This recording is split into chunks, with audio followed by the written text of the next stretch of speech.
to rewind back to the beginning of things, you started tutoring at just 16 and then turned it into a full-fledged business with your sister. What was the moment when you realised it could be something more than just a side hustle?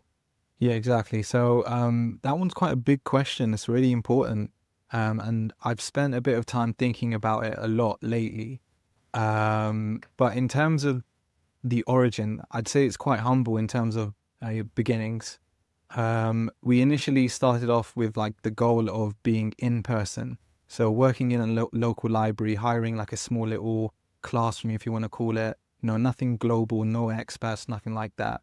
And I think the turning point for us was when we were handing out leaflets. So, yep, very traditional style of marketing. Obviously, we didn't know that the internet existed, 2023. But yeah, so we handed out some leaflets at some schools. And that process, of speaking to all of those parents was quite big, quite intense for us. Very, very new, putting ourselves out there.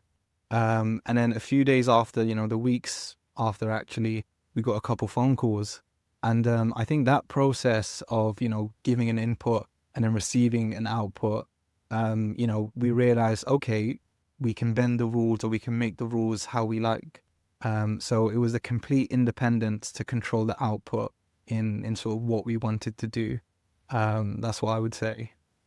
It's amazing. Like, I just think back to when I was at university, and stepping out of university and becoming an entrepreneur wasn't something that most people even considered. And we've all heard stories of the likes of Zuckerberg and Co, who, kind of, I did a year and then dropped out, and, right place, right time, extremely successful, no doubt.